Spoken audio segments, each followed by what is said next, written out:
Yes, yes, yes, yes, yes. Turn that down. Let's see. What's going on, man? Man must pass from the competitive to the creative mind, and he must form a clear mental picture of the things he or she wants, and hold this picture in their thoughts with the fixed purpose to get what you want, and the unwavering faith that he does get it what it wants. Closing your mind to all that may tend to shake this purpose, dim the vision, and quench your faith. Clear vision. That's a big secret to trading, man. Is it's not a, there's a lot of strategies, a lot of methods, and a lot of systems, and a lot of ways. But to make them work, you have to have a clear picture, man. And, that's what the money flow was for me. And inside of the, hold on, I'm getting some coffee here. Inside of the money flow, thank you.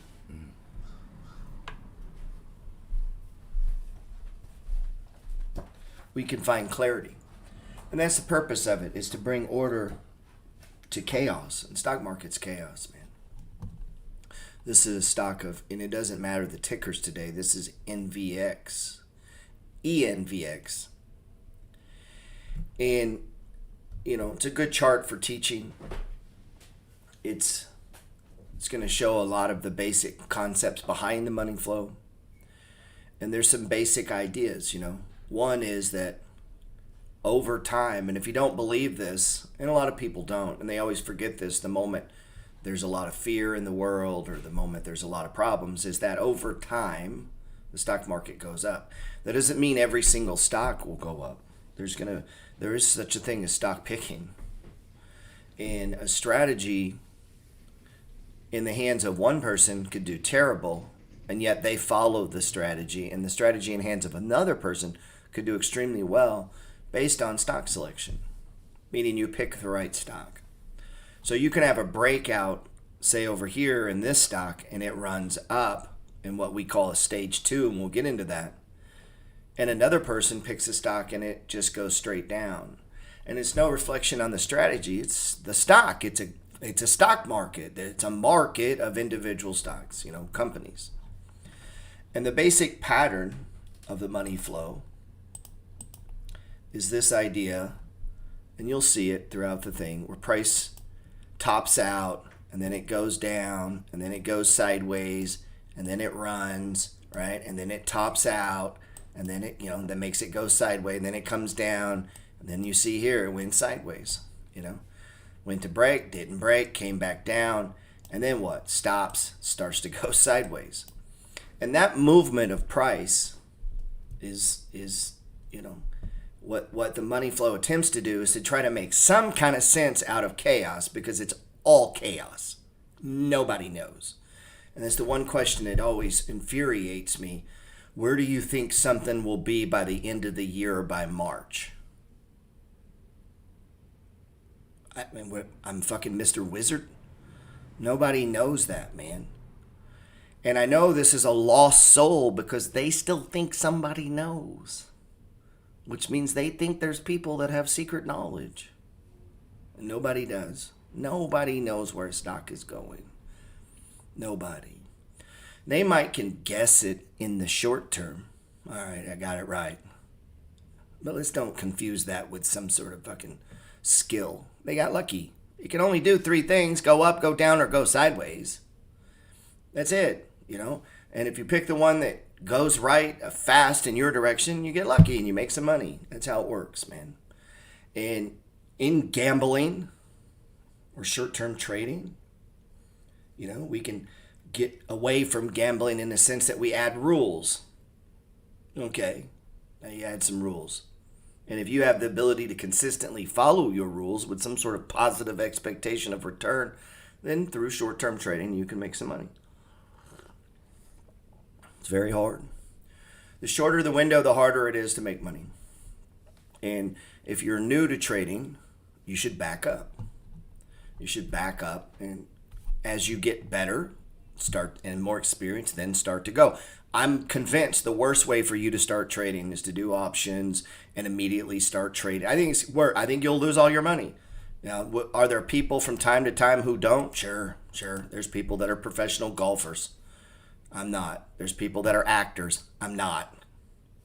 And so I'm not chasing outliers. I'm trying to get rich. I want to get richer every single day. Every day I want to be a richer person. And if I do this every fucking day that I'm alive, because I'm allocated time, and that is the millionaire code, time times amount times yield, I'm going to grow richer and richer and richer with certainty, guaranteed.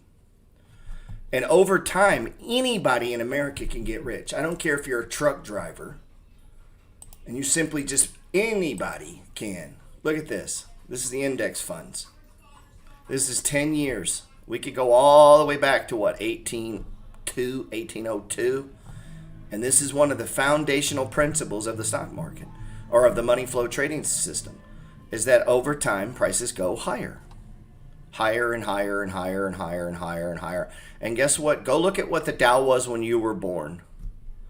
And then ask your parents, man, why didn't you buy a bunch of the stock market? They're going to go, it's too risky. And you're like, really? Because it's gone up your entire life. Let that sink in. I mean, go find a chart. Go back over 100 years and go look when your mother was born. And ask your grandparents, why didn't you buy any stocks? Oh, it's too risky. Okay. It's too risky. And yet it just keeps going up and up. Same thing about Bitcoin. Too risky, crazily volatile. And yet we look at a chart and its entire life, it's just gone up and up and up and up and up. And in the meantime, it has moments of total chaos where massive falls. This here to here is a massive fall. That doesn't look like it on this chart, right? When you back up, it doesn't look like it. This calls margin calls. People blew out, lost everything in this little move from right here. This is how easy it is as a trader to lose all of your money. And I knew many people who were in the Money Flow Trading Society lost all their money because they were leveraged. And that little fall right there, and remember what happened there? COVID-19 in March, stock market collapsed. It was a total collapse, man. And then look, now where's it at? It went up. And we could just go back through history. You have these little collapses. These are 3 months down. Look, 1 month, 2 months, 3 months, 4 months, 5, 6 months. 6 months right there, I lose fall. They were like, oh, I'm out of here, man. I don't like this. 6 months down. There's 3 months down. Look over here. This is a good one. 2008, 7 it started. And look, this is where I lose everyone. Everyone quits. And when I say everyone, I realize not everyone. You get what I'm saying? That's a 2-year fall, guys. That's 2 years of the market going down. So if we were to go back in history and look at these times, what would we say? Well, it seems fairly normal. Seems normal that every once in a while that happens. So what you have to do is, this is super important. This is super important. This is what people don't do. They give you an options course and you don't even understand history. You didn't go study the 1932 crash or the 1920, whatever it was. Like all these crashes, go study them. You don't need an options course right now. You need to understand history. You need to understand the thing you're trading. Who started it? Where did it start? What is it? What is a bond? What is a business development company? What is a REIT? What is an ETN? What is a leveraged fund? What is it? Because the more of this stuff you know, because there's grown adults that seem very fucking surprised that there's a sell-off. And it's like, what have you been doing your entire adult life that you haven't noticed this is how the stock market operates? It goes up and it goes down. Growth stocks fall a lot. Go look at the history of Netflix, Amazon. Go look, PayPal. You think this is a first time? No. So as we take that into account, what does that do? That gives us something to base history. Oh, okay, this has happened before. Now, the government will tell you, and people will tell you that past performance is not indicative of future results. Really? Seems like the only thing we got to go on is the past. And this is super important. None of your tickers matter. None of that, man. Until you have the fundamental understanding. I had 2 friends in the last 2 weeks sell all their stocks.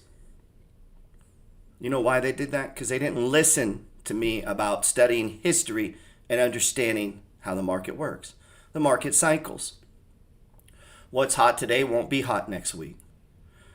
Chapter 10 of my free ebook called Dogs of the Dow. You know why that works? Because the stocks that were the shitty stocks become the hot stocks. That's why it works.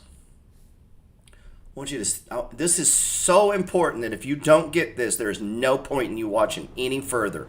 Stop what you're doing. You think it's about triggers and crossovers and all. It is not about any of that shit. I could teach a 4-year-old to trade stocks. When price cross green line, buy. Place stop. That is not difficult. What's difficult is controlling your mind and understanding and seeing the big picture. That is the difficult part.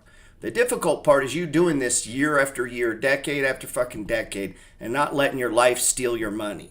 That's the hard part, okay? Keeping you in the game is the hard part.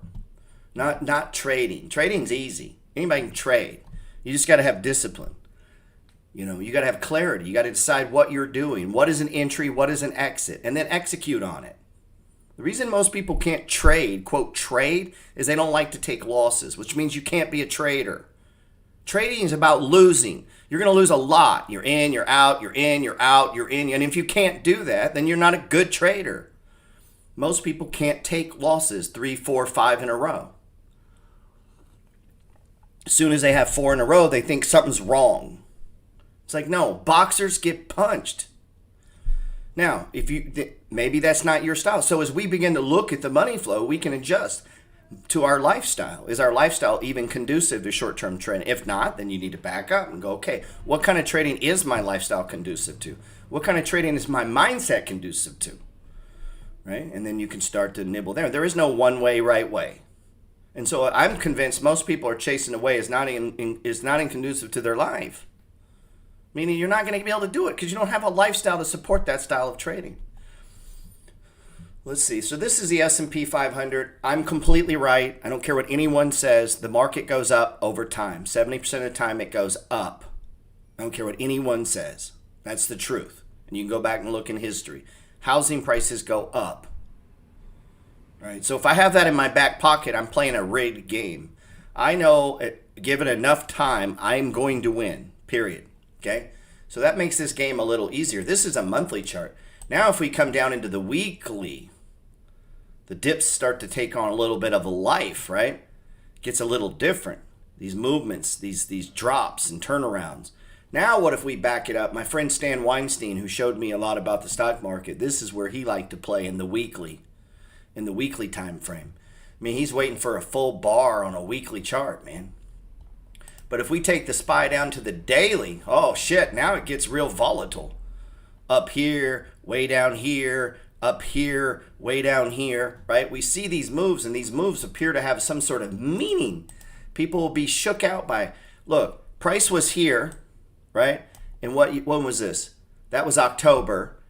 And because it went up here, now people feel bad about it down here. Well, what the fuck? That's the same price as it was in October. Why is it so emotionally draining thing now? Over here, it wasn't that. And the reason being is because it went from here to here, so they somehow think that I get to keep all of this. People think this. Well, my account balance was this. Well, let me let you in on a little secret. You never get to keep the high. You don't. It goes up and down, and hopefully over time, have enough time, your balance is going to go up. You don't get to keep the highest high. But people will use the highest high in order to gauge their emotions. Oh, I felt so good right here, Gerald. I was telling my girlfriend what a great trader I was. Oh, it was awesome. I walked around with a little skip in my step. And over here, I feel real bad. And people begin to attach emotion to account balance, which is so stupid because your balance is going to go up and down and up and down and up for the rest of your life. So you better settle that right now. You never get to keep the high. And if we turn around and market runs to all-time highs and your account balance is the highest it's ever been, it won't stay there. What are you going to do? Pull it out? Then what? So you take all your money and then what? Then what? You spend it? On what? Plastic shit from Walmart? See, once you understand the money flow and you start to back up, you start to realize how stupid most people are with money. That most of our money is spent on nothing. We eat it, we drink it, it goes to plastic things. Piles of money just get poured into the trash can every day. We're just pouring it in. We take the trash out, Johnny. Kid takes it out. There's $100 in that trash can, and he just pours, and the money just goes right out the house into the trash can. Doesn't even bother us. Nobody gets upset paying student loans, car payments, all this debt, and they just, let me finance a swimming pool, and they pour it in there, and then Zillow goes down, and it's a panic. Should be in a panic about all the money going out the house is what you should be in a panic about. People panic about the right thing. You should be happy the stock came down and pissed that the money went out the door on nonsense that you'll never get back. People panic about the wrong things, man. They get in line for discounts for the wrong things. Oh, I love it when a TV's on sale. Oh, I don't feel very good when my stock is cut in half. It's because you got your mindset wrong. Most of my friends' minds are just jumbled, jarbled messes. Just nonsense. Just nonsense going on in their head. They have no clue, spend zero time studying, really don't understand the history of the stock market and the four state. Like they don't. They think they do. They have a surface level. And I know because their emotions are still tied up in their balance and not in the flow of the stocks. They still think day to day that somehow price means something. That right here, somehow, that actually has a fundamental difference in the company from here to here. Oh, wait, no, wait, back up here. Wait, no, back down here. Oh, wait, no, back up here. And if you let your emotions get caught in that, you're never going to be a good trader. Definitely never going to be a good investor. Definitely. Now, you can trade the money flow how you want to trade the money flow. And I try to teach it from a big picture point of view. Okay? Because 99.9% of you have zero business day trading. You don't have a lifestyle to support it. It's complete fucking nonsense that you're even thinking about it. And so if I could stop you from that because you don't have a lifestyle to do it, meaning you're not sitting in front of your computer 6 hours a day when the market is open. And if you can't do that, then you can't trade like that, right? Now, if you're home, different kind of story. If you can, great. But if you can't, why half-ass do it? Back up. Now let's go. What kind of trading can we do now? And so as we begin to watch the patterns, now watch this. Another one of the concepts, which is true, I don't care what anyone says, that over time, stock market goes higher. We've proven that. You can back up. You can look. Let's just randomly, I don't even own Caterpillar. Let's put that stock in. Wow, look at that. So if I just sit here and I can just go back to when this stock started, and you'll see from left to right, stocks go. I'm just randomly grabbing some Pepsi. Wow. Let's see. I don't even own this. Let's do Tesla. Wow. Yep. Looks like it does that too, doesn't it? What about Bitcoin? That's not even a stock. Does that go up over time or down? Yeah, it looks like they all go from bottom left to upper right. And so we could just sit here and random, but Gerald, Bitcoin's fallen 50%. I know. 50%. Look, it's catastrophic. It's catastrophic, Gerald. It's 50%. I know. And it was here too. And it was here too. And we could just keep, oh wait, it was here too. You think this just started happening when you showed up? And so as you see how important this is, once I understand that and I can walk this back for 14 consecutive years of Bitcoin and for 14 consecutive fucking years, it's done this about 35, 40 fucking times. Once I can understand that, Do I need to freak out on this one, or is this par for the course? Is it normal movement? Is this Bitcoin being Bitcoin? And if it's Bitcoin being Bitcoin, maybe I could take advantage of it and use it to my advantage. And what if I just only purchased Bitcoin after it fell 50% and I did that for the rest of my life? How rich would I be right now? And yet my friends tend to flee from it. Not all of them. Some of you are going to get very rich because you're just accumulating. You're buying these big sell-offs, no worries, picking them up. You know what I get asked the most about Bitcoin? And this is when I know this person doesn't understand Bitcoin. They ask me, where do I think it'll be next year? Which is the stupidest fucking question you could possibly ask. And reason I'm saying that so bluntly is I need you to understand nobody knows, and you must stop asking these questions because it gives you the idea that there are people that have secret knowledge that they don't. Kathy Woods does not know where Bitcoin is going. Michael Saylor does not know where Bitcoin is going. I don't. Chris Johnson doesn't. Nobody on planet Earth knows where this thing is going. Except up. Over time. And when doesn't even matter. Kid asked me today, where do you think it'll be by end of summer? Who cares? And he's like, what do you mean? I was like, your question goes against everything I teach. It doesn't matter. Also, why? So you can sell it? Now once you sell it, you don't own it. Now you don't own shit. Now you put your money into plastic things that go out your house in a trash can. See, once you understand how the wealthy see assets, we're not looking to sell them. We're looking to accumulate them. I don't ever want to sell Bitcoin. I might borrow against it. I might trim it when I had enough. Right? But I'm not looking to get rid of it. For what? For dollars that go to trash that your girlfriend, your wife, your kids can eat it, drink it, and it just goes to zero? Is that the plan? The plan is to consume all your assets to zero?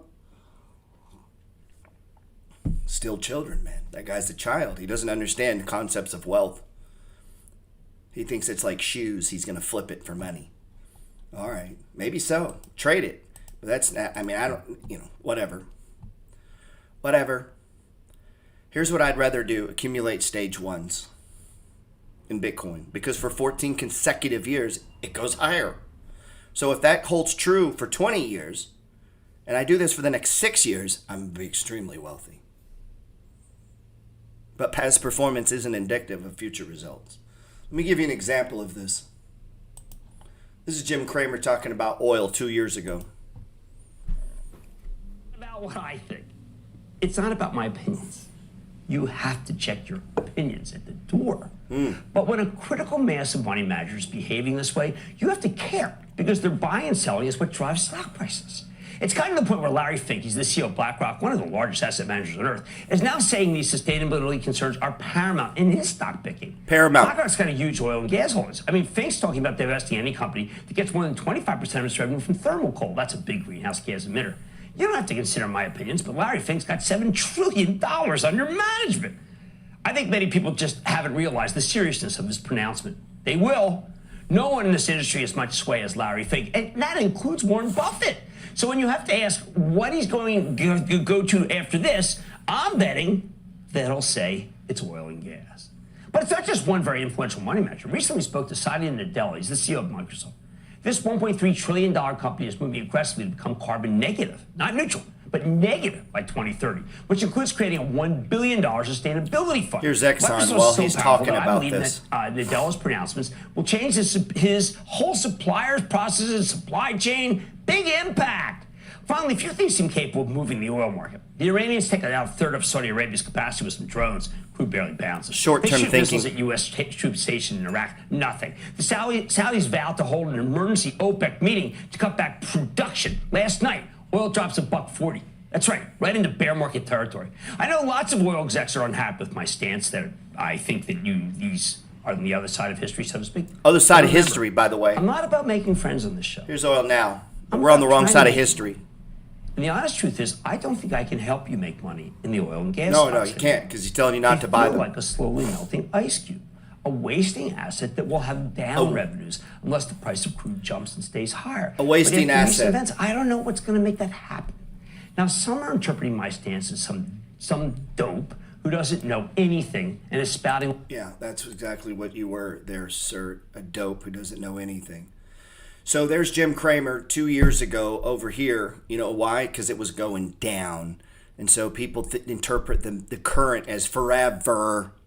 I had someone posting in my Discord that it'll be 10 years before tech stocks come back. Bullshit.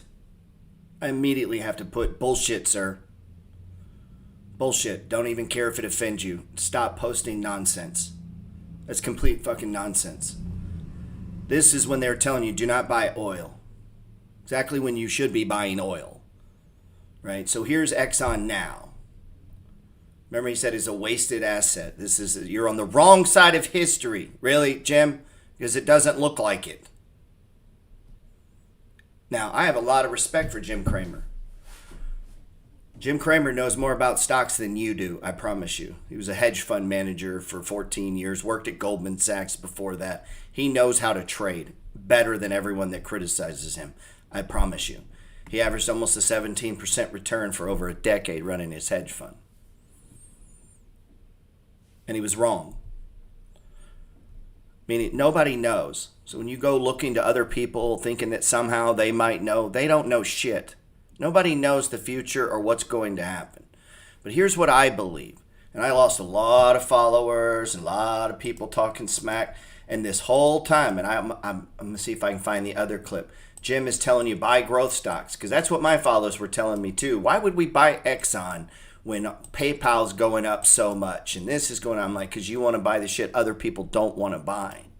Growth stocks are hot. That's fine. Let them go. But these are the stocks you need to be buying, the ones that are on sale, because that's how you get rich. Yeah, you can trade in and out, make a few bucks catching something going. I'm not talking against that. I'm trying to explain to you how you change your family's tree. You're not going to change your family tree because of trading. It may help you. What's going to change your family tree is acquiring assets that other people don't want to buy at bargain basement prices and then holding them for the rest of your life. Everyone I've ever met that was rich, that's exactly how they did it. Now, are there one-offs and two-offs of people who have a big score? Sure. And if you play enough, maybe you'll have one. I hope you do. And when you do, I hope you put the money into the right things, man. And so Exxon has gone from $27 to now $80, this wasted asset, as Jim called it, that nobody wants to own. The millennials didn't want to own it because the planet's not green enough and we don't want to, carbon footprint and all. Bullshit. I heard that same story about McDonald's when I was buying them up hundreds of percent in McDonald's now because then everybody was going to eat healthy and nobody likes sugar. Bullshit. Be careful of extremist views that are extrapolated into the future. They don't know these things, man. They don't know you mean nobody knew there was a war coming in Russia that was going to no, they didn't know that. And so you can't make these calls. Nobody knows what a stock is going to do next year this time. So that you got to remove that from your brain. This is so important. This is at the core of the money flow. And so anybody getting scared and shaking out is because they didn't spend time building the core, the foundational principles that'll make you successful. And inside of those foundational principles is I do not sell valuable assets. Because you won't get them back. It's not that on paper, theoretically, I move to the side, I come back in. I call bullshit. Nobody ever comes back in. And by the time you come back in, it's already left you. Now, if we go see, what does Jim Cramer think about oil now? Back this up. Now here's one. There's no money to be made in oil. Really, Jim? Because I made a lot of money in 24 months. Chevron is attractive stock is oil. Let's see. He did like Chevron 6 months ago. I'll give him that. All right, this is 1 month ago. This is 1 month. Lightning Round is brought to you by TD Ameritrade, where smart investors get smarter. This is 1 month ago. Before we start tonight's lightning round, I want to highlight tonight's CBC special report. Scott Wapner. Come on. Today's and it is now time for the lightning round is over. Are you ready, Steve? Let's start with Neil in New Jersey. Neil. Hey, what's up, Jim? Big Blue Yacht coming to you from Give New me just a Jersey. second. It's important. Okay. I like that. Just want to, I watch your show every night and value all your insight in the market. Give me a call tonight what your thoughts are. Some of you guys think this helps you. EQRX. Okay, earlier in the show, I talked about what certain companies have to do is they have to buy biotech companies. And this is the kind of company that needs to. Hey, Dr. Kramer, how are you? Thanks for everything you do. Well, Thanks thank for you, taking my Dr. call. Pepper and Dr. Kramer, accredited from the same school. How can I help? So I have a huge position in Digital Ocean. DOCN came out. I bought it at a World of Pain. What should I do? Well, cry me a river for that Digital Ocean. It sells at 190 times earnings. That's just my new rule, discipline. Ed in Texas, Ed! All right, hold on. I think this one's it. Oh yeah, Jim, member of your investment club. Thank you. Tell me about Occidental Petroleum, OXY. It's the only oil stock that I don't like here. Let's go to Joe. He doesn't like that one there. He doesn't like that stock. Jim doesn't like this stock. It's the only oil stock he doesn't like. It's up 44% today, this week. Let's see, that was a couple weeks ago. So Occidental, Jim doesn't like this stock. It's up 17% on Friday. 17% on Friday. He doesn't like this stock. So, hey, Jim, what stock should I buy next week? And then I get people listening to this guy going, man, we should not be buying growth stocks. Jim Cramer says don't buy them. Okay, that's my buy signal. Thank you, sir. He doesn't like this one. It's the only one I don't like here. All the oil stocks, this is the one I don't like. Today's up 17%. What does that tell you? A guy who worked on Wall Street, worked at Goldman, traded as a hedge fund manager for 14 years. He's a very well-respected guy. I respect the guy. This is not me picking on him. This is me explaining to you, nobody knows shit. Nobody. So when you go watch a YouTube video and someone scares you, they do not know what they're saying. So when they're like, oh, there's all this debt, and there's going to be this, and anybody trying to scare you or pump you, we can only go back, 4 or 5 months ago, and everyone on planet Earth was convinced that Bitcoin was going to 100,000. Let me tell you where it's not going. 100,000. Once everyone agrees on something, it is not true anymore. That means there's no more money to go in. If we all agree, everyone's put their money in. And so you need people to hate what you like. So when was the best time to buy Occidental? Probably back here, remember when old Jimmy was like, you don't want to own oil stocks. That's for losers. That's when you wanted to own oil stocks. Now, my friends that bought up here on the breakout, fuck you, Gerald. Like, look, I'm down 60%. I don't like this. Okay. I don't know what to say. I studied history. Your fear doesn't make me fearful. You know, I had a lot, dude, I'm telling you, most of my people quit here. I've made a fortune on oil stocks. You know, so whatever. I mean, I don't know what to tell you, man. So this is super important to the money flow. Crossovers and all that and the 4 stages. If you do not get what I just explained to you, you have no hope at doing well in the stock market. You must understand this. You know, you must understand this. And you don't understand it when you're like, I'm liquidating my assets, I'm doing that. You do not understand it. Now, another principle, as we accept that over time, prices go higher. You have to accept this. Now, let's set that aside. Now, not every stock, we said that, right? What's another basic concept or principle? What's in motion tends to stay in motion until it stops. Meaning, what's going up will keep going up until it stops. Now, how do we know it stopped? Well, we really don't until after the fact. But we do have these things that we call support and resistance, and they're constantly being built, meaning it's constantly being built, and it's micro. So we could take this down to a 1 hour chart. This is Oxy, right? And all support and resistance is where price starts to recognize, right? And everybody, this is more art than science, right? I don't usually play on a 1 hour chart. My friend, the professor, teaches a lot on the 1 hour, 5 minute, 1 minute. You know, they get down into lower time frames. I don't too much do that. But there's basic ideas where price has been before, price tends to stop. And you can start to see it. And usually I like to see at least 3 points where a price bangs it, bangs it, bangs it, and then it holds.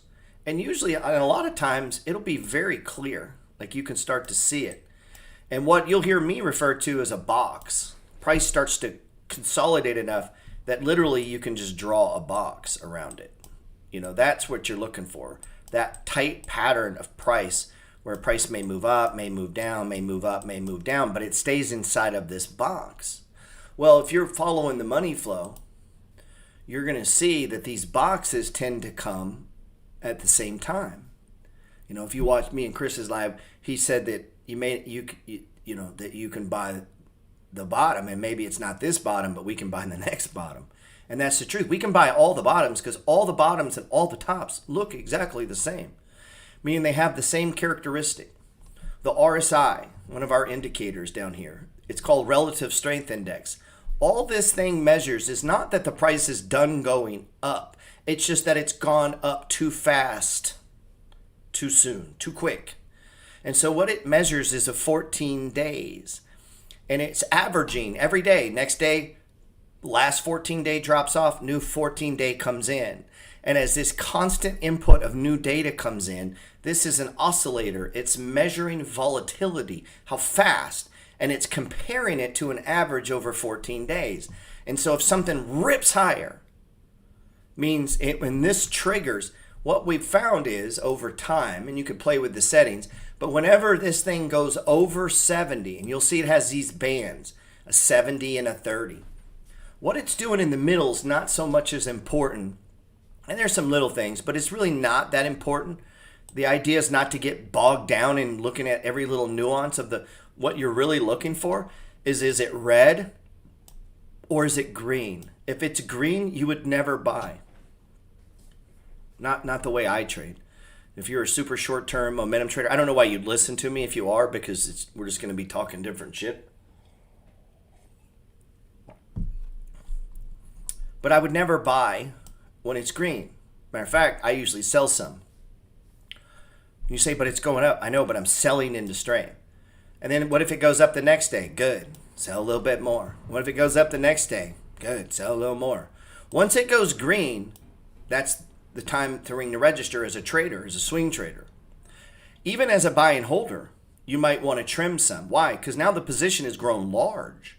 So maybe you want to take some of the gains, right? So if you were accumulating on stage ones, this is stage one, just go with me for a second. Maybe I bought some down here and my position's fairly large. Well, I probably, right in here, I may or may not have sold right here as a buy and holder. That's not that big a move. As a swing trader, I would. So as a swing trader, what just happened? Stage one, stage two breakout from my book. Boom, what? Stage three. Time to start selling. Successful swing trade. Now you say, well, what if it keeps going? That's not a swing trader's problem. If you're swing trading, you catch the swing, you get your money, and you get out. Clarity. You have to have clarity. A lot of people do not have clarity. They do not understand how they trade. They do not understand what they're doing. They're a little of this, little of that, little of this, little of that. No, swing trader, in and out. That's house flipping, right? This is all the same stick.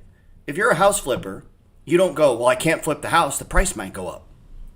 The house flipper knows the house is going to go up. Next year, guess what? The house is worth more. And then guess what? The next year, house is worth more. So the house you flipped 5 years ago is worth a shit ton more than when you flipped it 5 years ago. House flipper doesn't care. That's not the game he's playing. He's flipping houses. So you got to get real clear the game you're playing. Once you get real clear with the big picture of history and understand what the indicators and price movement does, things get a lot easier for you. You should never be confused. Right? So if you're swinging it, swing it. Boom, boom, boom, you're out. And as a swing trader, this would have been a breakout right there. Stage two breakout, right? So here's stage one, price goes up, right? There's stage two, price is going up. What are we waiting for? Previous high. We'll get into that. Or RSI to go extreme, and then you begin selling. How much? I don't know. Whatever you want to sell. 10%, 20%, 30%. You make up those rules. But you know when this goes green, price is probably going to stop. And it did. Look, it didn't, but it only stopped for what? 1 day, 2 day, 3 day, 4 day, 5 day. That's 1 week. So the gains that you took here could have been put into a stock that went up for 5 days, right? Could have. And then what? 1 day, 2 day, 3 day, 4 day, 5 day. Boom, a new breakout. So you get a 2-week correction right there. That's 2 weeks. Now it don't look like it, but if we dropped it on a 1-hour chart, all of a sudden it gets a little bigger, right? There's your correction. Now, I would not switch back and forth like I'm doing now. I don't go from a daily to a 1 hour to a 5 minute. To me, that's not how I trade, so I don't need to do that. There's no reason. You're just going to confuse yourself unless you're doing very, very short-term swing trading. Of which case, when this breakout happens here, see the breakout? Where's the previous high? Right there. So I'm selling some. Where else am I selling some when the RSI gets extreme? 2 points of exit. 1, 2. Predetermined before entering the trade, right? Now, how you're going to handle stop loss, that's up to you. A lot of different ways to do it. I don't use hard stop losses, but let's say as a buy and holder, I doubt I'm selling any of this here. You know, because I do trade around my positions in my buy and hold. But if I get this bump, of course I'm trimming. It's not even a question. If I wake up, the stock's up 15%, and the RSI is 83, I'm trimming it. I'm at least going to sell 1 or 2 shares. So I can put that in something else, 3 or 4 shares. Maybe I add it to what? Add it to a stage 1. So this is a buy and hold typically. Nah, it doesn't have to be. Oxy, I don't think they pay a dividend. What's something I might put it in if I understand the money flow? Well, let's say I hold AT&T in my buy and hold, and I just had a big pop out of Oxy, and the RSI is screaming off the charts, and I'm up 30, 40, 50%. I don't want to sell all my shares. I want to trim. Maybe I trim 3%, 5%. Maybe I just sell 5 shares, and I push those 5 shares into what? I want to push it into an undervalued stage 1. What do we see here? There's stage 1, right? Stage 3. So every chart we can back it up. Do we see the money flow? Hell yeah, we see it, right? Very clear. What happened when it went green on AT&T? Should we buy there? No. So for the rest of your life, whenever someone mentions a stock and you pull up the RSI and it's green, you can say, oh, I'm talking to a dipshit. He actually doesn't understand stocks. I get this all the time. People send me, what do you think of this stock? And I look and the RSI, and I'm like, all right, this guy has no idea what he's doing. Don't buy that, sir. Buy my book. That's usually what I respond with. Why? Just this basic concept of understanding how to use RSI. Just look. Look what happens if you just put RSI on there. Let's clean this up. If you just get this one thing, just one concept, right? This is not complicated either. Click the button, click the button, click the button, and you go buy, sell. Now, I wouldn't buy and sell just like that, but in your mind, think that. Buy, sell. Wow, I almost look like a genius. Do you see how when it's in here, what does that mean? Nothing. It's not extreme. So this tells me it could go lower. So as I'm looking at this and in price is in a stage 4 decline, shit, it could go lower. It's not on a green. It's not red, I mean. So if it didn't go red, I don't trust it. Why? Because I know once it goes red, it went too far, too fast. And once it goes red, what am I looking for? It to go sideways. But does it have to? No. I'm just saying I'm suspect if it doesn't. That's just me. It's my rules I've created for myself. I like to buy extreme lows and sell extreme highs. Now, it doesn't have to go down there. And you'll see your price stopped here before, right? So it's trying to build out this little zone. It's still below it. And as price moves, and this is not the best chart, by the way, as price moves in these stages, you see this movement of price. When it goes up, one of the other basic concepts is, so it's like this, right? It's moving. So when it breaks up over here, when it breaks up, I look left. There's my target, previous high. What do you mean by previous high? Well, it could be a couple things. It's usually the previous stage 3. Not always, because on the way down, it could have put in a solid box, like a zone where it stopped, started to go, but then it broke again. On the way back up, it will stop at that zone and then the next zone. So then you would have 2 targets plus the RSI. And as you see every chart, every day, every time, you're going to see it exactly the same. And what that does is it brings order to your chaos. It doesn't give you price projection of direction. Anybody thinks they know where prices are going are completely fucking delusional. They do not know. So whenever I meet people like, oh, this is going, you have no idea what you're saying. Stop. Stop. You don't know that. You can't possibly know that. But here's what I know. Whatever it's currently doing, I assume it keeps doing it until it doesn't. And the moment it doesn't, I assume it's going to do what it's doing then. And you say, that makes no sense. Yes, it does. Meaning, as price moves through the 4 stages, when it goes into a stage 3, I assume it stays a stage 3. You go, yeah, but is it going to go down? Don't know. Is it going to go up? No idea. No idea. What would make us think it might go up or down? The only thing that we can use is value. An example would be, let's look at Ford. Ford's trying to go sideways, started to break, pulled back, still holding this little zone, right? So it's kind of getting to be an ugly box here. But what might make us think that this goes higher? Well, as we go down the indicator list, 5-day, 10-day, 20-day, on a stage 1, I need these to come together. Meaning they literally, physically start to come together. You're starting to see a collision, a coming together of the moving averages. Are we seeing that on Ford?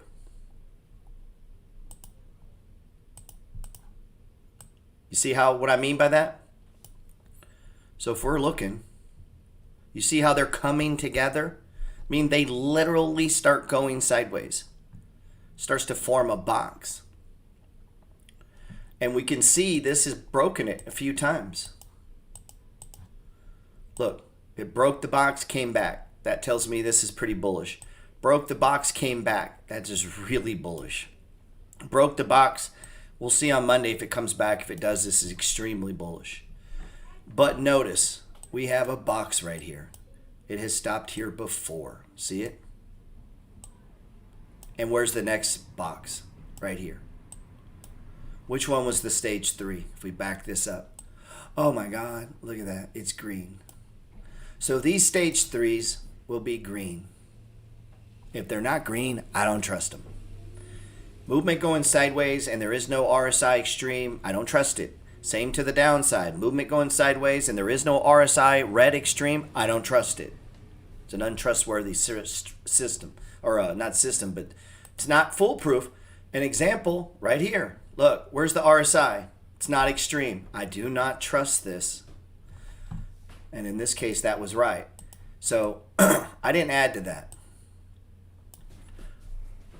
It had stopped here before. Now pay attention. This is super important. Price comes down. Why did it stop here? There was a box here. So on the way up, it stops at boxes or zones of support and resistance. On the way down, price can only do 3 things, right? So on the way up, it's going to stop there. And then if it gets through, it'll go to the next one. These are just assumptions I make. I don't know. I assume price is going to keep doing what it's doing until it stops doing it. And when it stops doing it, it looks exactly the same every time. RSI goes extreme, price starts to build a box, starts to go sideways, boom, rolls over, boom, goes down to the next level of support and stops. And it's exactly what Ford did. Then it goes to the next one. Right? But I don't know direction. So whatever happens, though, I assume it's going to keep doing it. So over here, watch. Price went sideways on Ford. And exactly what I saw in the past, I'm going to extrapolate to the future. And they say past performance is not indicative of future results. I know. But just let me do it then. Don't worry about everybody else. Let me do it.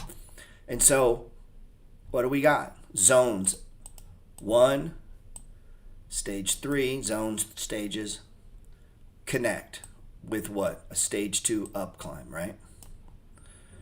Now, if we were to look at that and go, oh, well, shit, it's got to go down now. No, it doesn't. It does not. It does not. We don't know. So don't make that assumption. Because once I teach this to people, they go, shit, I'm buying puts right here. Because they're looking at this and thinking this has to happen. No, it doesn't. It's not going to happen until it happens. Right? And then even on this, where's the general stock market? If the general stock market, where's the wind? So we talk about the wind, right? The wind is the S&P 500. The wind for growth stocks could be ARK. That's a good indicator to use for the wind. What's the wind for crypto? Bitcoin. If Bitcoin's plummeting, crypto coins are not going up. Maybe one or two are here and there, but the general market is going down. If the S&P 500 is going down in a stage 4 decline, any pops you get out of earnings or whatever are going to be sold in the market. Why? Because the wind, the pressure. Think if you're in a boat and you're sailing against the wind is very difficult. You want to sail with the wind, right? And so we always want to know where are the big five. Let me back this up a second. If you come look, sometimes I don't have it updated because it's not a daily thing. I mean, it is for me looking, but for me updating is not. If you look in the newsletter, look at where it says market status. S&P 500, stage 1 accumulation. Technology, stage 1 accumulation. Where's oil? Stage 2. So when oil's on the move, the stocks I like to play are OIL, Gush, XLE, Exxon, ConocoPhillips, Chevron, and FANG. 20-year treasury bond. What is that? These are the wind, right? Bonds affect a lot of stocks. REITs, business development companies, right? Mortgage-backed securities. Okay, Bitcoin and Ethereum. That's the wind, right, for Bitcoin. And so I need to know where are these, the 1, 2, 3, 4, 5, 6. I need to know where are the big six, man. Because, again, big picture, we're backing up. So if tech is in a stage 2 up breakout, then what's going to happen? Most stocks are going to go higher, Right now, Bitcoin is technically going into a stage 4, but where's it stopping? Right there. There's a box right there, right? Do I think this is the bottom? RSI is not extreme. I mean, if we just lay RSI over Bitcoin, now Bitcoin can run a little bit, but I mean, I don't know, man. Call me stupid. I don't know. So if you have a friend going, hey, I want to buy this crypto coin, and you go look and the RSI is like 90, you're talking to an idiot that you shouldn't listen to at all ever for any advice with anything to do with stocks or crypto. Ever. Never listen to a person telling you that the RSI is extreme. That is your clue that you're dealing with a complete moron, okay? Now, that doesn't mean they're bad people. It just means they do not know what they're doing. Look, this was the stage 1. Remember, wait for it to go sideways. There's the stage 2 breakout. And then what? There's the signal that stage 3 is underway. And then what? Look, this is a perfect money flow pattern, is it not? Stage 1, stage 2, stage 3, stage 4. And then what? Price started to go sideways, right? Went to break, not perfect. Didn't happen. Came back down. Look where it gets hung up in that zone. Doesn't mean it stays forever, but price gets hung up in these same locations. And I assure you, if it broke out, where would it have gotten hung up? Same place it got hung up last time, right up in there. And then where's the next one? Right up in here. So on the way up, what did we see? You say, Gerald, that can't be true. Okay. Where did Bitcoin stop the last few times? Where it stopped before. Now, if you play this out, look at this. Previous support becomes resistance, right? That's taught in virtually every school of thought. So we tried to break, couldn't get past it. And I was saying that we got to get past this zone to get to the 50. And that's where we would stop because of the previous one. If we get through that one, the next target is 58. We get through that one, the next target is 68. So you see how when someone says to me, where do you think Bitcoin will be by summer? How stupid a question that is. They just don't know any better. We're a long ways from that. There's so much that's going to happen between now and then, so much market structure that has to be built, stages and zones of accumulation, that it's this ridiculous question. It's absurd.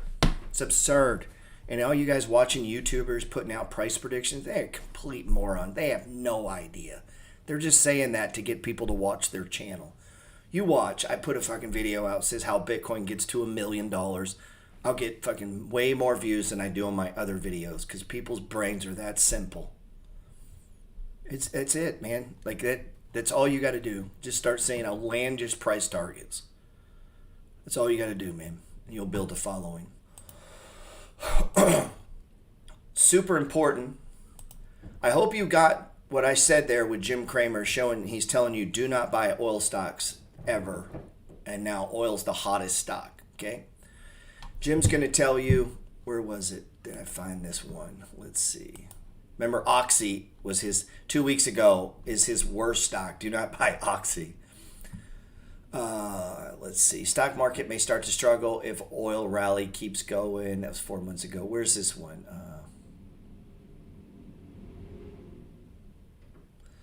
Let's see. But then he has to get on the rally. So once it turns, he gets back on it. And that's what people do, man. It's what the news does.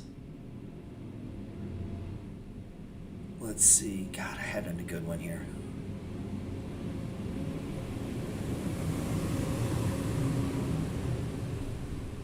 Let's see. What are you doing this morning? What are you thinking? Well, putting some money to work, selling some oils, which we were fortunate to have, so, selling big oil, and then buying some of the stocks that have good yields or valuations that are much lower than the market that grow faster.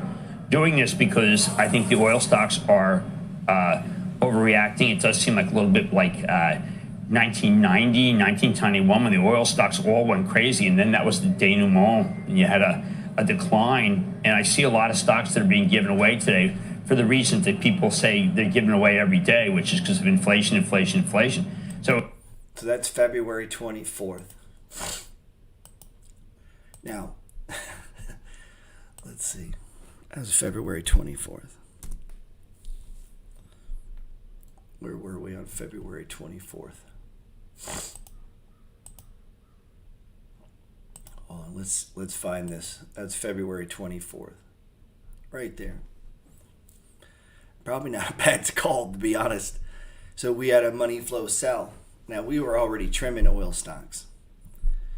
And, yeah. Why? They assume stage 4's here, right? Not a bad, but watch, this is what I mean by you. If you can think your way through, and if you think being smart and knowledge is going to help you, it's a flip a coin, dude. And look what happened. Exact opposite. Oil ripped higher. Oil's ripped higher. Since that day, it's gone straight up. Now, does that mean Jim's an idiot? No, doesn't mean that. It just means he doesn't know. He has no clue, man. They get it right sometimes. Sometimes they get it wrong. It looks right. And when you think you got it right, you post it and go, look how smart I was. Look at me. I'm smart. Right? I do it too. I'll post stocks. Look at me. I told you to buy this and it went up 55%. I didn't know it was going to go up 55%. I had no idea. Now, what do I think it'll go to? Once we've established that, I keep beating a dead horse on that because it's super important. Now, that doesn't mean you don't use smart people for ideas. Like if a billionaire is buying something, it might be interesting to know why. We might want to look around at the company. But because ARK is selling something doesn't mean I'm going to sell it. I don't know the reason they're selling it. They might need money and they got to sell something. Like ARK selling Palantir. I don't give a shit if ARK sells Palantir. Like, who cares? You think if she knows so damn much, why is her stocks going down? I like Kathy, but I don't think she's all-knowing. She doesn't know either. She's building out positions. So I would never sell a stock because somebody else is selling it. People do, though. Oh, Buffett's selling this. I better sell it. That's because they're simpletons. They're simpletons. These are simple-minded people. That's why they're doing that. They don't know the reason for the sell, man. So don't be a simpleton. Don't sell something because somebody else is selling something. Unless you, I mean, it's different if you're trading in a group where we're doing things as together, but you should know why you own it, and there should be a reason why we're selling it, right? So don't get persuaded by these people. We want to use them for ideas and stuff, but don't think because they think something that you then have to do it, because that you'll end up in a bad situation, man. So growth stocks, or oil has continued going up. How far is it going to go? Fuck, I don't know. These are all brand new buy signals here. This is why we're trimming and not closing out positions, because it could keep going, right? And this is the beauty of the advantage of being a position trader, is that you would buy some, buy the breakout, trim some, maybe to trim. Now it's going back again, but you still have a position. You don't even have to put any on. Your money's just going to go higher, gets up into here. Maybe you could trim a little more, right? That's the beauty of being a position trader. I love it, man. This is why I love it, because it gives you so much flexibility to trade around your positions, you know, and to want. Now I'm like, fuck, man, I need this Exxon to come back down, right? So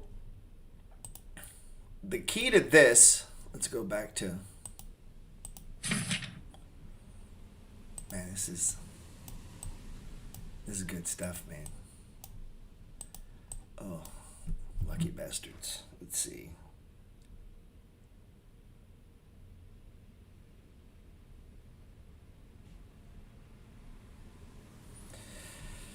Let's see.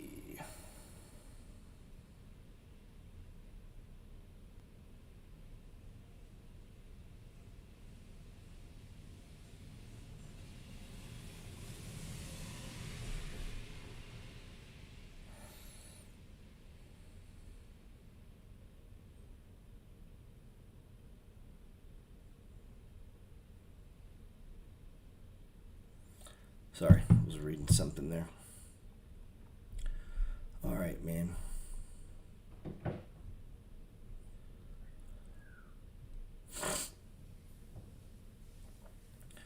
He said Ford's recent drop. I think we just covered that on Ford. No, I would be suspect of that drop. Does that mean I wouldn't accumulate? The way that I would determine that,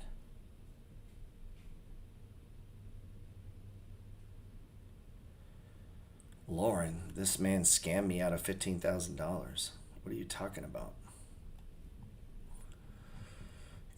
Anybody that contacts you is not me. I have videos on my Instagram stating this. Do not be listening to people contacting you. It is not me. I literally have a video of me screaming at my followers to stop listening to anybody that contacts them.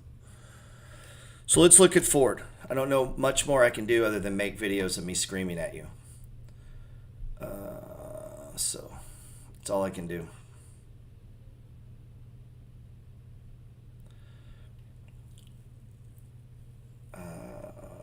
Hi, Uncle G. Drawn support resistance, RSI, especially the weekly, will show you potential high and low. Yeah, I don't get too much into the weekly. It's too far into the future usually. Do you have any theory on Dogecoin? There's Mars, Elon. No, complete fucking nonsense. Stop it. Don't ever come to Money Flow Sunday service with stupid questions like that. Don't ever, dude. Fuck, you're just wasting our time. Christ, now I can't get that time back of that question you just asked me. So they say it's worth $23. That is exactly why it stopped here. Because when it got into here, it was in true value. All true value is, sometimes when you go to tip ranks, they're like, oh, these analysts are stupid. No. This is telling you, in a perfect world, all things considered, if everything's good, this is the retail price if you were going to write a check to buy the whole damn company. This is not price targets like they're traders or something. They're trying to tell you what the value of the company is. That doesn't mean it's going to sell for that. Check real estate. Sometimes prices can sell below the value of the home. Sometimes they sell above the value. Just depends on the wind. And the wind right now in real estate is you got to overpay, baby, if you want one. Sometimes the wind changes, and when the wind changes, you can get deals. Well, same in stocks. The beautiful thing, the difference between stock market and the real estate, I love real estate, is in the stock market it happens fast, quickly, because you can click a button. You can't click a button and get out of a house. It doesn't work like that. So because that way, that makes the market move slower. That's one of the reasons I love real estate, because it moves slow. I don't like shit moving fast, because the slower it moves, the richer I can get, because the more I can accumulate. Get it?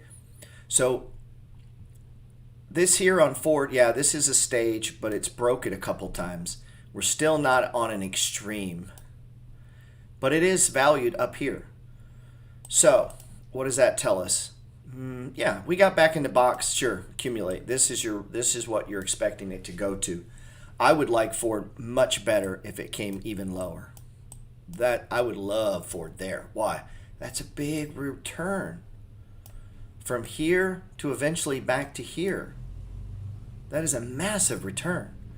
So me personally, as an owner of Ford, I own 1,000 something shares of Ford. I would love to see it come down here, because I do believe this is the value of the company right here. Now, some people don't want that. I do. Why? Because I've lived through it for 23 years. Right? When Jim Cramer didn't want you to buy Exxon, I wanted Exxon at $27. Maybe we could get it for $25. Maybe it goes to $20. Why? Because I know over time it's going much higher. Ford will go back, and then it'll go down, and then it'll go back, and it'll go down. That's what it does, right? So if we got to understand what is the value of the business? What is the value of the company? Where was the best time to buy Ford? When nobody wanted it. Right over here at $4. Remember they canceled their dividend, everybody's selling it. Fuck this stock. That was the best time to buy it. That's the best time. After a big crash. Look how big a drop this is, guys. This is no joke. You got to get this through your mind. Anybody that owned Ford here, I did. I had 1,000 some shares, right? $9. When it falls to $4, how much are you down? You say, that ain't much, that's $5. No, that's well north of 50, almost 60% drop. Any other stocks you ever heard of drop that far? So is it unusual? No. Happens a lot. Happens a lot. Here, what was it? Almost $16 and fell to what? 12? What is that? 30, 40%? That's a pretty big drop, man. 16 to 12? That's a decent sized drop, man. Was that 30%? Well, the guy, you get what I'm saying? Like that's the movement. And then what? Runs up, so we fully expect it to pull back. Notice where it's stopping though, previous high. My friend Carla, she was talking about on a weekly, so there's a weekly. Pretty cool, man. But yes, I'd really prefer this to be extreme. It doesn't have to be. If it's a good company, sometimes it's not going to give you that. And so the money flow is designed. If it doesn't give you that and it goes to break out, then you would buy. There's 2 entries on the money flow. In the book, I primarily teach, in the Money Flow Trading System book, I primarily teach stage 2 breakout because it's a trading book. Trading means buy the breakout, sell into strength, and call it a day. That's trading. Okay? In, out, out, out, out, completely out. So you're trading from the stage 2 to the stage 4, but you want to liquidate most of your position into the 3. Does that make sense? And the more you can see this pattern, the easier that becomes. But you need clarity of what kind of trader you are. Now, me as a position trader, I'm looking to sell into strength, and I'm looking to accumulate weakness while maintaining positions. I get people, why don't you sell Uber? You don't understand the size of the position I'm trying to accumulate. I can't be moving in and out of it like that because my money will go other places. And the worst thing is when this goes to 60 and I don't own 1,000, 1,500 shares, right? So I truly believe this stock is going to $60. So I need these downtime. Man, maybe I need a good year down. $62. They keep raising it. The company's doing better than ever. So I need this to go to $62, but I don't want it to happen anytime soon. Shit, I'd like to see it go to 25. I need it to go low enough that all of you would give up on it and say, fuck Gerald. That's where I need it to go. Has it ever done that before? Yeah. One time Uber, and I bought over here too. One time Uber went to $14. And I'm still up massive in those shares that I bought at 14 and it's at 29. Now, you could trade in and out. I get that. That's not what I'm talking about. On this, I'm trying to buy a house, guys. Like, I want Uber to buy me a fucking Airbnb. Like, I want it to make a life change in me. I don't want to make a few bucks on a trade. I'm trying to get rich. And so I need to accumulate a lot of shares, and I can do that over time. So if we have a 1 or 2 year bear market, okay, good. You know, but if you don't believe they're ever coming back, then maybe that's not good for you. So maybe, maybe my style of trading isn't right for you. Let's see.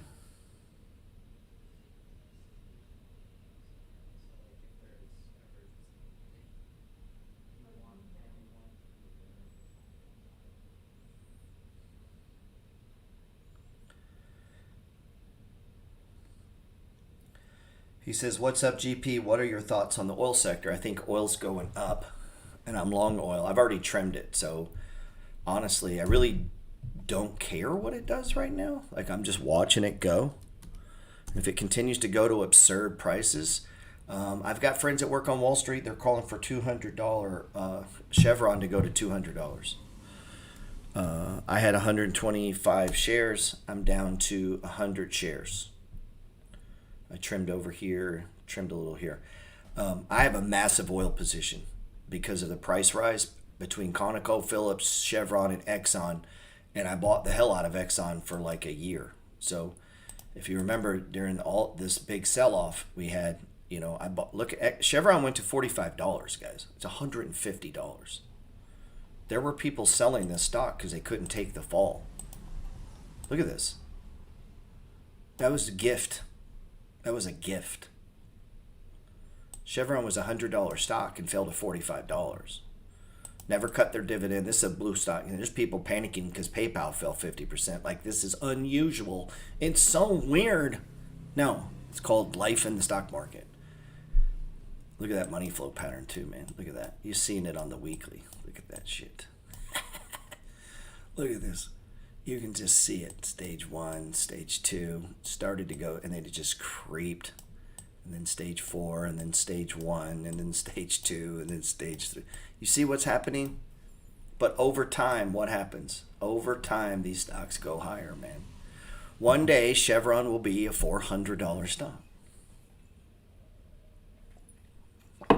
And you'll get to tell your kids, yeah, during the great oil crash, Jim Cramer said, don't buy them. So I sold my Chevron at $55 and decided not to listen to Gerald. Then it went to $400.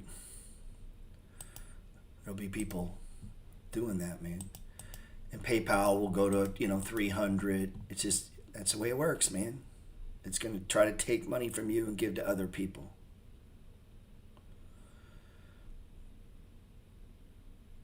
No. He says, is now a good time to buy a firm? If you go back and listen to everything we just taught, you'll know that question for every stock. Thoughts on Shell buying Russia's oil last Friday? They're legally allowed to buy it.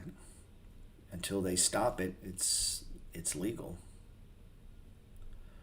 I'm not a commodities trader, so I'm not caught up in commodities. I don't chase the news. So, I am indirectly through oil, so I'm long oil. But I don't chase the news, man. So, I'm not chasing what's hot. That's not what I do. I want to already be positioned. I want to buy it when it's cheap, not chase what's hot.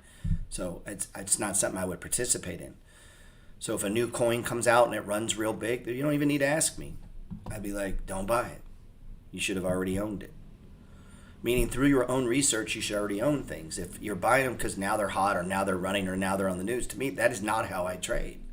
That's not at all what I want to do. I don't give a fuck what stocks went up the most today. I never look at that, ever. It's ridiculous. What are you looking at that for? They already left you. Now, I might look at it in the sense to find some in that sector that haven't already gone up, but I'm just not chasing money. That's not my trading style. You can. That's not my style, though, so I don't really care. What I'm trying to do, look at ENVX. I'm trying to find undervalued stocks before other people find them and sell it to them when everybody else wants it. So ENVX reiterated yesterday as a buy at a $65 target. Wow.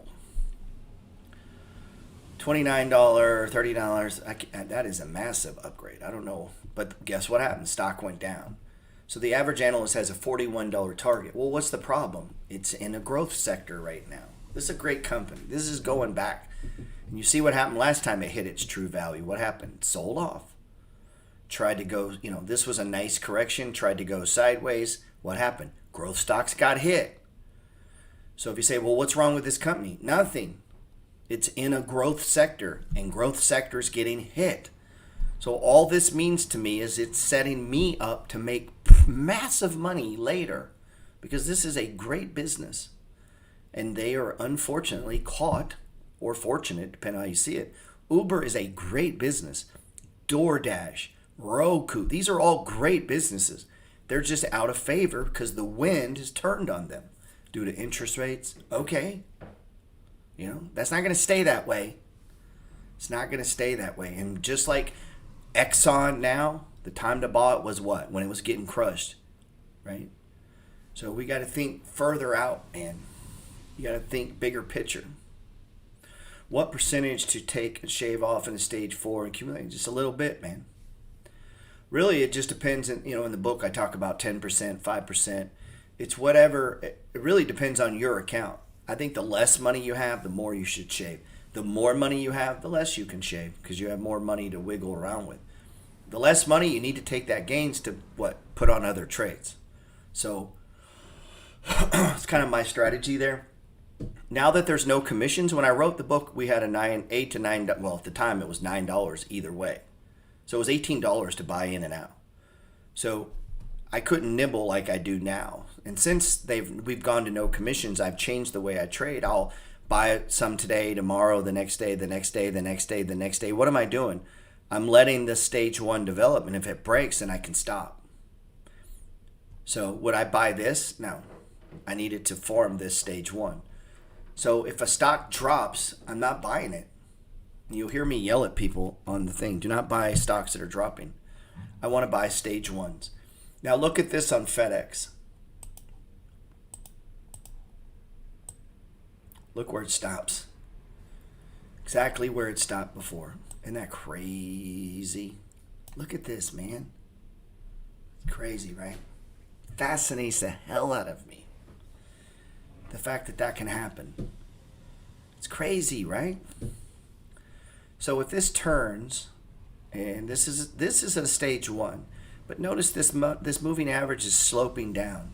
That means the trend is to the downside until it isn't, right? So there's no breakout here. We're a ways from a breakout, right? They got to come together. But what are these other indicators telling you? That it is turning. And we didn't even get into the anchor points and, I didn't even go down that path. I try to change it up each Sunday because I can't do a full money flow in 1 hour or 2 hours or even 4 hours. If you have my stock charts course, there's 12 videos. I think they're 30 minutes each. And I feel at the end, I didn't even cover everything, man. I still didn't get to everything. In that course, though, I try to get into sector rotations, understanding the 11 sectors of the S&P and applying this to that. But if there's anything I could caution you, if you're watching the news and chasing that and playing that, you're going to lose all your money. You're going to lose all your money. I had people wanting to buy the Russian index. You're out of your mind. They're going to take those stocks completely to zero and they're going to bankrupt them. So don't do that. Don't chase the news like that, man. You should already be positioned. So let's talk about what should the Russian thing have been, if anything. If we're looking at the RSX, and you say, well, how could we have known? It went into a stage 4 decline, right? All the moving averages turned down, right? Boom, right there, man. That day right there, you could have put on the short. Right there. That's a stage 4 decline. So if you're wanting to play that game and play tight, the money flow will tell you. So the money flow told you exactly when to short Russia if that's the game you wanted to play. Right there. Right there. And look, that's been a hell of a short, right? So the short of that is the inverse ETF. And now what? They're probably going to make you cover it. So, if you're going to play the news like that, then You can, but that's not my thing, man.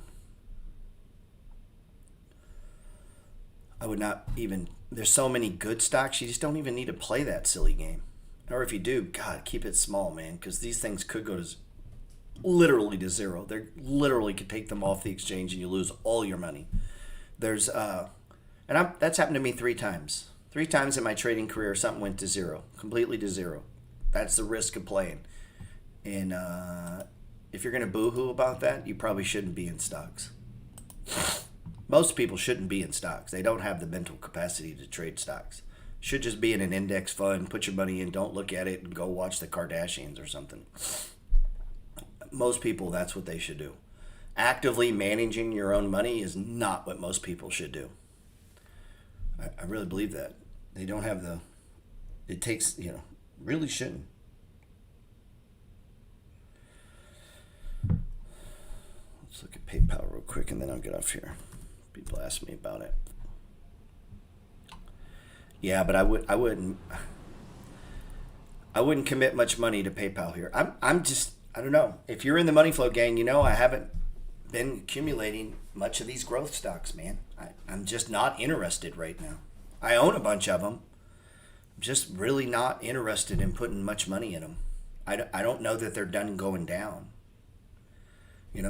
So, you could sit and, a lot of you guys are doing it because you feel like you're forced to. Well, I own PayPal, so I have to do something. No, you don't. Just sit on your shares. You don't have to do anything. I don't know that it's done going down. We thought it was done going down here, and then it went down again. Maybe it goes to 60. I don't know. But here's what I do know. What's a stage 2 right now? Oh, you didn't notice Walgreens breaking out? That's chapter 10 of my free ebook, Dogs of the Dow. This is one of the dogs of the Dow. It's breaking out. So while everybody's trying to buy Square and shit, these stocks are breaking out. Look, it is going up. Where's it going to go? Right to there. And then the next target is right there. So we could try to buy stocks that are going down, or we could start putting new money into stocks that are going up. Right? So what's the target on Walgreens? $54. What's the money flow say? 49 and 53. This is a great options play, by the way, or it was, not so much now. Where did price stop? Exactly where it stopped before, right? Held it there, held it here. See it? This is a money flow pattern, right? Look at this breakout. Where did it go? Went up to there and then turn. So you're seeing the pattern, man. That is the pattern. That's the pattern, right? So we got Walgreens breaking out. You should follow all of these dogs of the Dow stocks, man. That's one reason I was buying Exxon, all the stage 1s. Why? It was a dog of the Dow. Like, this strategy's been around longer than you've been alive. It works. So it's going to go up, And we can come over here. If you look, I keep a list of them. Dogs of the Dow. And I come through here and I click view all. And I scan through them, see how they're doing. Cisco on buy list, trying to push up. Where's target? $63. Can Cisco get to $63? Let's see. CSCO. So we could trade around the dogs. We could do options around the dogs. What's the target? What do they say it's worth? $66. Where did it stop going up last time? $64, $65. Why? Because that was true value and the RSI is extreme, comes down. Now it's on sale again. And you're going to see this game play out over and over. So look, sideways, up, starts sideways, little choppy there, down, sideways. Now what? Trying to go up. So as an accumulator of Cisco, right, where do I want to buy these shares?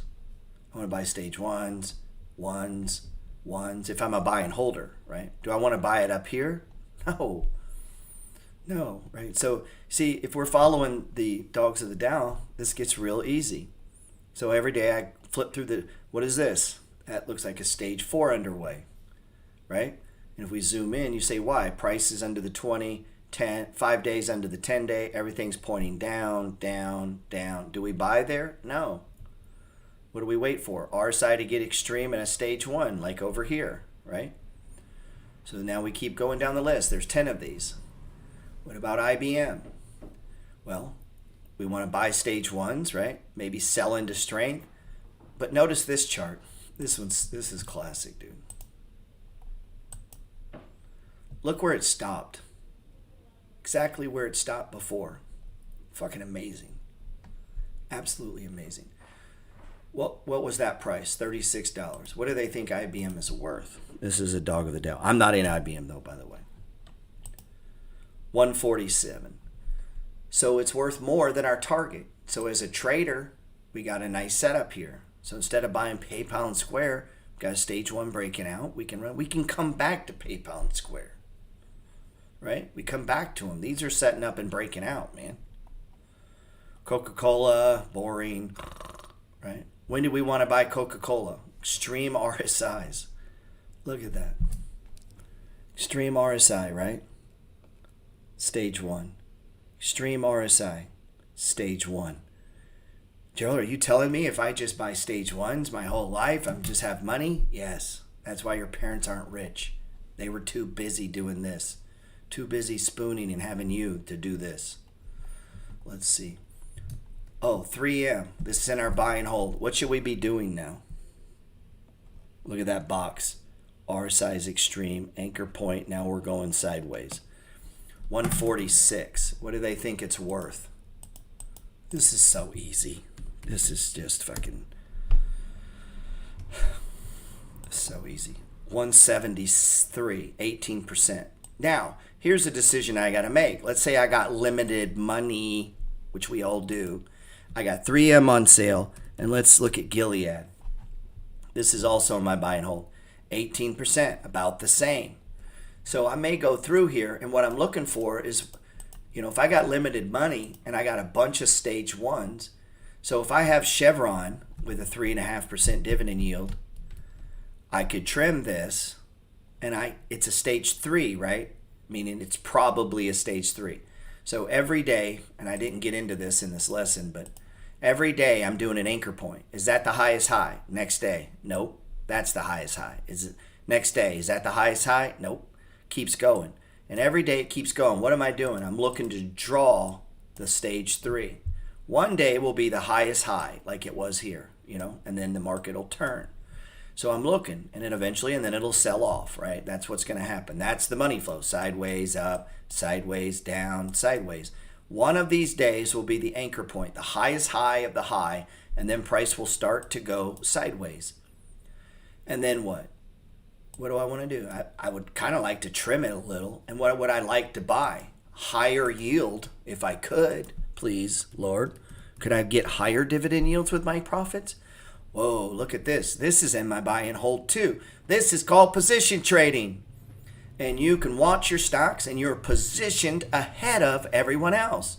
So as they chase oil stocks, I was buying oil stocks 2 fucking years ago. I'm not chasing anything. I'm gaining profits from all these guys chasing. So you buy it up here. I don't have any interest in buying it up here. I'm selling it so I can buy the shit nobody wants to buy. That the yields are higher now. Gilead, right? We want to buy Gilead here. What else? There's all kinds of these stocks that are on sale right now. That this pays a 4.5% dividend yield. Right? So what is that worth? We already looked. It was worth $73. Where did it stop going up last time? Come on, man. It stopped going up exactly at $73. Come on, man. Now, what proved my strategy, and I don't know that people even caught this. I tried to drive it home. You remember Taco?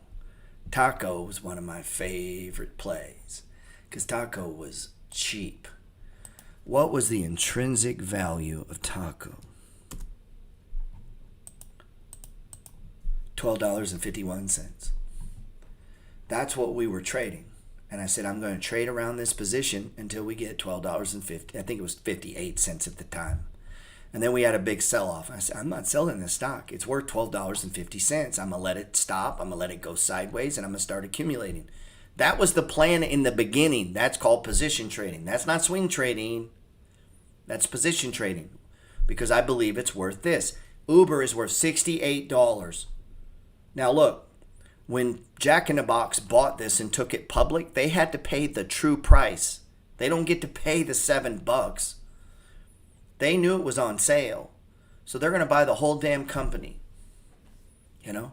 People probably already positioned themselves and bought a bunch of shares at Jack in the Box. They were like, hey, let's buy this. And you'll see companies do it. They start buying, and then they want to take it. They want to buy the whole damn thing. Boom. Look at that bump. That's the evidence of the money flow. This is the actual value of the company, $12.50. It was trading at $7.50. They say, what's wrong? Nothing. The Federal Reserve raised interest rates. That was what was wrong. And it took it down to a ridiculously low price. And Jack in the Box said, oh, we got to buy the whole damn thing. But if you want to write a check, that's what it cost you. If you want to write a check for Uber, it's going to be $68. Nobody's going to do it. They're too big. But you watch. Soon someone's going to buy Lyft. And look at Lyft stopping. Is it in a downtrend? Absolutely. So what do I want to do as Gerald Peters, who wants to accumulate shares of Lyft so that when they do the buyout, I get paid. I want to buy this one's not ready yet. I want to buy stage 1's breakouts. Probably right around there. So I'll buy all of them. A couple shares, 5 shares, 10 shares, 9 shares, 9 shares. What's the true value on Lyft? Now, in the meantime, we're going to trade around it. You go, what do you mean? Well, if it runs up and hits an extreme RSI, I'm going to trim some. Because it could take 5 years to get to here. I don't know how long it's going to take. It's going to take a long time to get to $57. Could take 1 day. Tesla does a buyout, and there it goes in 1 day. Thank you, sir. That's how fast it can happen.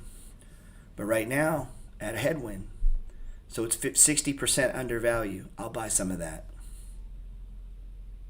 I don't give a fuck if it goes here and then back here and then back here and back here. You know. But look at this little money flows. See them? Pretty cool. Little bitty money flows. That's funny. Man, hope that helps. Think, if you're going to short-term trade, that's cool. Think about how you're going to do it, man. Yeah, these videos are saved, Judah. Just for you, baby. Starting to click so you never completely sell out of the position. Yeah, that's called position trading. And guess what? I might trim and still be underwater. That blows people's minds. You say, what do you mean? Let's say I buy some here and it runs up to $40, $51 and the RSI goes extreme. And let's say I'm still underwater. Okay. I'm trading the portfolio, not one fucking stock. So I could sell some into that rally, go buy whatever over here, and then this pulls back. And then 3 weeks later, I'm back to putting it on. That's the whole point of having 20 and 30 stocks. It's not to stress you out. It's so that you have options. So that while Chevron's going up, because it's a commodity oil, it's not a fucking tech stock, I can trim it and use it to buy other things, right? It's not Walgreens, but I could use it to add to this position in Walgreens. So sometimes I get people like, oh, these 40 stocks are stressing me out. It's like, all right, go to 10. Limit your fucking options, whatever. Like, instead of stressing out, fucking relax. You don't have to do something. First off, just say that out loud. I don't have to do something. Once you know you don't have to do anything, then you just make logical decisions. You're not going to pick this stock up and move it. All you're going to do is, this is what stresses people out, strolling down the screen. And now, I'm stressed. Really? Looking at a chart stresses you, sir? Is that stressful? Looking at pictures? But people get stressed. There's so many. Yes, you want a lot. You want a lot of poles in the water. You want a lot of poles. Now, here's what happens. People change their strategy based on what is happening in the market. They'll say, oh, well, if I just had 10, then I could just manage it easier. And like, yeah, okay, so now you don't own oil, and you don't own Walgreens, and you don't own some REITs, and you don't own this, and you don't own that. You're down to 10 fucking tech stocks, and now you're being smashed. You're like, oh, I should have had more. So then you change it into this, and then now, so they're constantly making decisions based on what's happening to them currently. Don't do that. Decide how you're going to play and stick to it. And you'll ride the cycles up and down. And right now you'd be buying some Walgreens, and if it runs up here, you trim a little, and then you're done with it. You do nothing. You move on to other stocks. So once I trim it once or twice, I'm done. I've trimmed oil all I'm going to trim. It could do whatever, and I care less. Up, down, don't give a shit at all where oil goes at all. None. But people will become obsessed and think, well, I need all the profits. I want all the money I've made. I want it all. No, it's not how it works, man. So if Exxon comes back to 60, okay, I'm not going to be crying, oh, I should have sold it all. No, that's not the game I'm playing. I'm collecting dividends. I'm an owner. I want to trade around my position. When it's low, I want to be a buyer. When it runs up, I want to take some gains and add to other shit. And if it keeps going and going and going and go, great. If it pulls back, goes into a stage one, great. It's just there's more than one sector. And so my goal isn't to make the most optimum, perfect transition of collecting all the money to then move. That's not the goal. The goal is to move money around like a chessboard, man. I want to add to the ones that are setting up. This is not setting up. I'm done with fucking oil. Fuck oil. Now I'm looking at this. I care about this. Gilead. Right? I care about ARC. You fuck about oil. That's done. I cared about oil when nobody else liked it. And that is not, that's the opposite of chasing news, man. That's the opposite of chasing things. Total opposite. And I don't need to know why it's going up or why it's going down. You can know if you find it intellectually stimulating, but okay, now we know. All that'll do is keep you out of oil stocks. Once you start adding knowledge and education, you'll be like, oh man, I need to get out of the market. Man, I love you guys. What's up, Michael?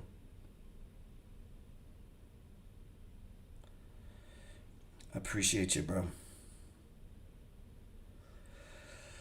Hey, I may be doing a New Orleans little meetup if there's enough people interested. Nothing fancy. We just get together. Little conversation. Maybe drink some Kool-Aid. Drink some Kool-Aid. Somebody bring me some lean. That's it, man. That's all I got today. I'll babble on. You know I go endlessly.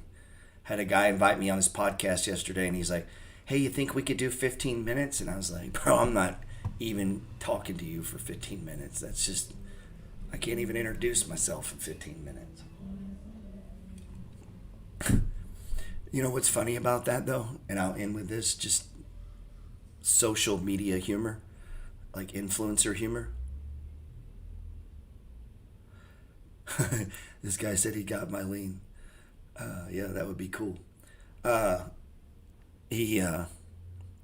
My best video ever, 13 seconds.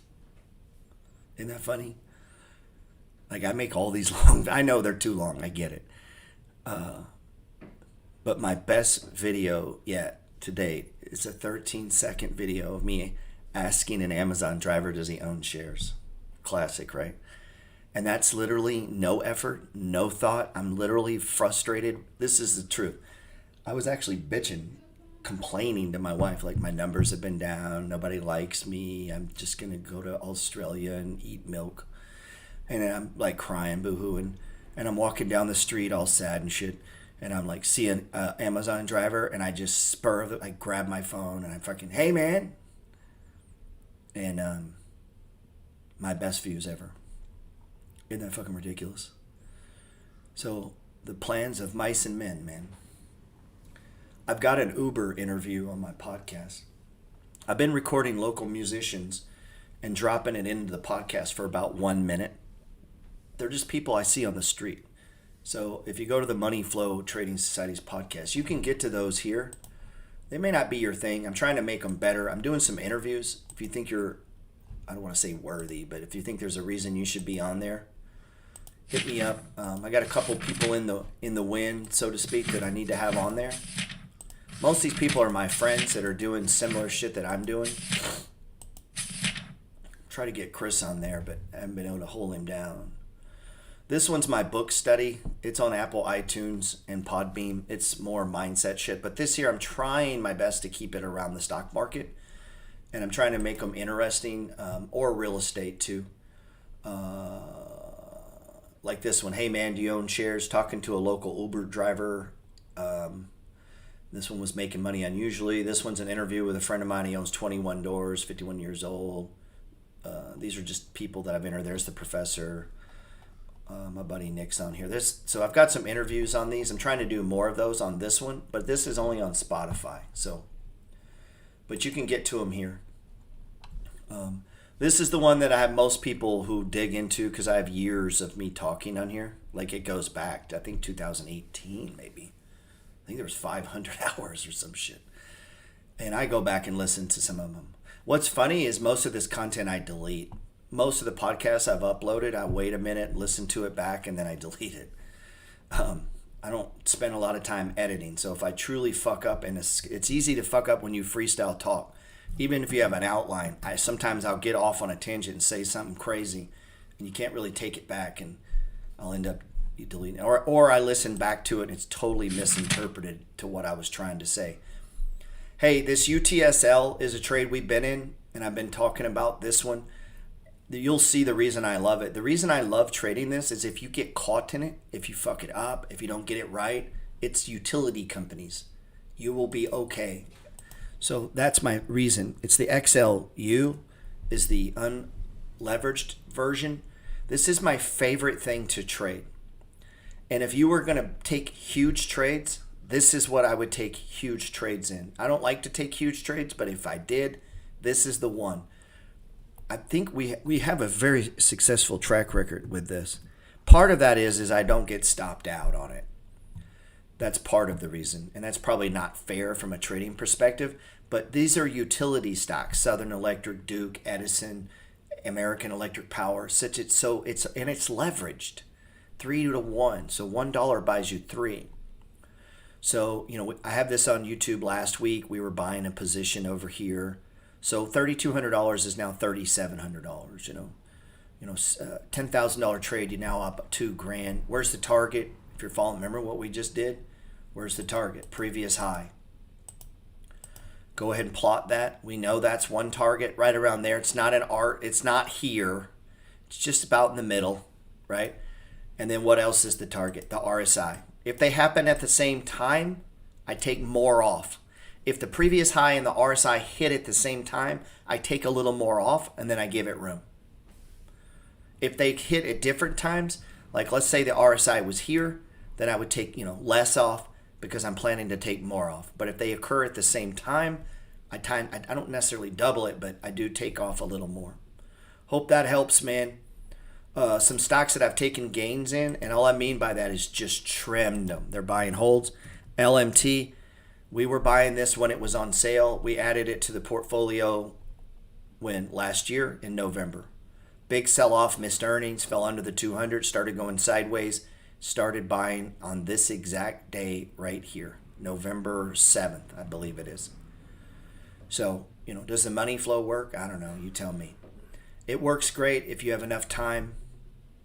And the one criticism to the money flow, and there's a guy out there that's got a YouTube video on it, and it's legit criticism, is the way that I do it, the way that I personally do it, not the way that you have to do it, the way that I personally do it, it's a constant stream of new money, meaning I'm putting in money, putting in money, putting in money. Yes. He's right. Do you have to do that? No. You could structure it and run it tighter. You could use stops. I don't. I'm just a believer in, I don't do that. So, but you could do that. And so this is one we're trimming, right? So I've sold a few shares to add to other trades that are this. So I want to sell this to add to this, right?